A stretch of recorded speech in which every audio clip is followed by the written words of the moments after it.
जब हम लोग जो है कार्यक्रम आज के कार्यक्रम का समापन करेंगे, प्लीज 10 मिनट और भी बैठ जाएंगे। बैठेंगे 10 minute. Good afternoon all of you. Good afternoon आज नहीं करो जी। लाइट कटी है, प्लीज 10 मिनट ऐसे बैठो। आज जिस संवेदनशील मुद्दे पर हम लोग चर्चा कर रहे हैं, ए लड़कियां, ये हमारे जीवन मंगाए बेट मंगाए से जुड़ा हुआ मामला है डंडा और मुद्दा है।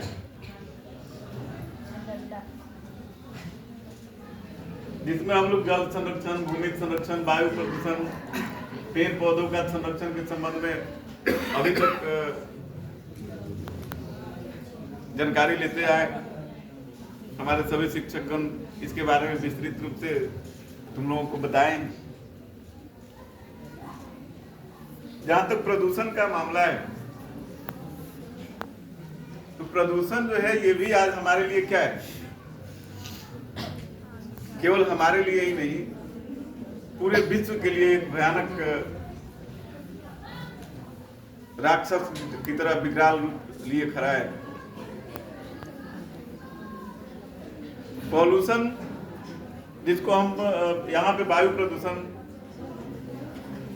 के बारे में हम लोग देखने जा रहे हैं। तो सबसे पहले हम लोग आखिर समझें कि आखिर यह है क्या, कैसे होता है, कैसे इसको हम लोग रोक सकते हैं, इसका क्या प्रभाव हमारे समाज के ऊपर पड़ रहा है।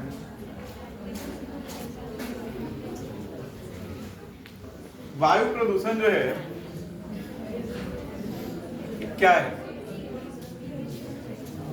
एयर जो है, एयर का एक नेचुरल परसेंटेज है। एयर क्या है? हवा क्या है? कई प्रकार के गैसों का मिश्रण है और सभी गैसों का एक नेचुरल परसेंटेज है, एक फिक्स नेचुरल परसेंटेज है। जिसमें नाइट्रोजन है, कितना परसेंट है नाइट्रोजन? 78%। ऑक्सीजन है 21। उसका भी एक फिक्स नेचुरल परसेंटेज है। हाँ। वो कितना है? 21%। 21% average, near about. Carbon dioxide है 0.03। जिसका नेचुरल परसेंटेज जो है वो कितना है? 0.03%। इसके साथ साथ कई अन्य गैसें जो है जो अल्प मात्रा में हमारे गैसों ये हवा के अंदर मिली हुई हैं। तो एयर का जो ये नेचुरल परसेंटेज है, इस नेचुरल परसेंटेज में अगर किसी प्रकार का बदलाव हो रहा है तो हम क्या कहते हैं? हम कहते हैं कि हमारा एयर जो है वो पोल्यूटेड हो रहा है। हमारा एयर हमारी हवा जो है वो क्या हो गई? प्रदूषित हो गई, कहते हैं ना। और ये प्रदूषण जो है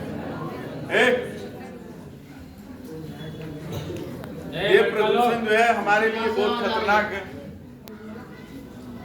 वैसे तो हम कहें कि प्रदूषण और प्रोग्रेस दो अलग अलग शब्द हैं, एक प्रदूषण और दूसरा प्रोग्रेस, लेकिन दोनों शब्दों में गहरा संबंध है। गहरा संबंध कहने के तात्पर्य क्या है कि प्रदूषण, अगर हम प्रोग्रेस कर रहे हैं तो निश्चित तौर पर प्रदूषण जो है उत्पन्न होगा। अगर हम प्रोग्रेस कर रहे हैं तो निश्चित तौर पर प्रदूषण जो है वो उत्पन्न होगा। अर्थात बिना प्रदूषण के हम प्रोग्रेस कर ही नहीं सकते। अगर हम दो चक्के पर चल रहे हैं, 4 चक्के पर चलना शुरू करें, आज देख रहे हैं हर गांव में, घर में देख रहे हैं कि लोग धराधर 2 चक्का 4 चक्का गाड़ियां ला रहे हैं और क्या कर रहे हैं? हम प्रोग्रेस कर रहे हैं। तो जब प्रोग्रेस शब्द आएगा तो निश्चित तौर पर वहां पॉल्यूशन तो बढ़ेगा ही। ये भी सच है कि प्रदूषण हमारे लिए खतरनाक है, लेकिन ये भी सच है कि हम प्रदूषण को खत्म भी नहीं कर सकते हैं। प्रदूषण को अगर हम कहें कि समाप्त कर दें तो हम समाप्त नहीं कर सकते हैं।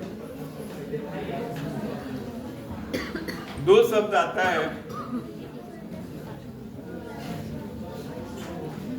एक इरेडिकेशन और दूसरा कंट्रोल।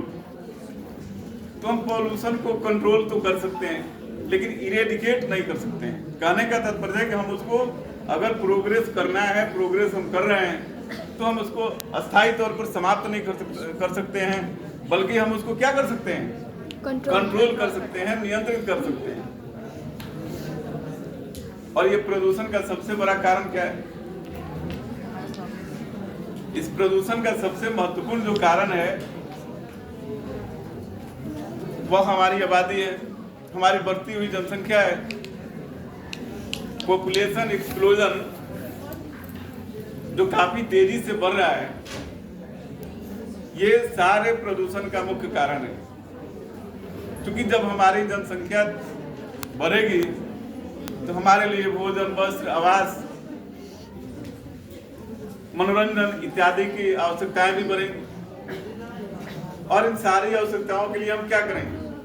जब हमारी जनसंख्या बढ़ेगी तो हमको कपड़े की आवश्यकता होगी, भोजन की आवश्यकता होगी, घर की आवश्यकता होगी, स्कूल कॉलेज की आवश्यकता होगी, यातायात के साधन के लिए वाहनों की जरूरत होगी कि नहीं होगी? और इस सब के निर्माण के लिए या सबकी आपूर्ति, अपनी आवश्यकता की पूर्ति के लिए हम लोग क्या कर रहे हैं? एक तरफ तो वनों को काट रहे हैं, एक तरफ वनों को धराधर काट रहे हैं, और काट करके वहां पे हम क्या लगा रहे हैं? इंडस्ट्री लगा रहे हैं, फैक्ट्रियां लगा रहे हैं, घर बना रहे हैं, स्कूल कॉलेजेस बना रहे हैं। बना रहे हैं कि नहीं बना रहे हैं? तो ये प्रदूषण का एक बहुत बड़ा कारण, क्योंकि पेड़ पौधे जो है क्या है? एयर क्लीनर है। जो हवा हम सांस के रूप में लेते हैं, जो ऑक्सीजन जिसको हम जीवनदायिनी बोलते हैं, वो ऑक्सीजन हमको कहाँ से मिलता है? वो ऑक्सीजन हमको मिलता है पेड़ पौधों से। और दूसरा ऑक्सीजन आजकल दूसरा ऑक्सीजन दूसरे जगह से भी मिल रहा है। आर्टिफिशियल। कहाँ मिल रहा है? अस्पतालों में मिल रहा है। तो वहाँ अस्पताल में हम जाते हैं तो वहाँ पे हमको ऑक्सीजन कैसे मिलता है? पैसा देते हैं तो मिलता है ना। लेकिन जो हमको नेचुरल ऑक्सीजन जो मिल रहा है, नेचर के द्वारा, प्रकृति के द्वारा जो ऑक्सीजन हमको मिल रहा है,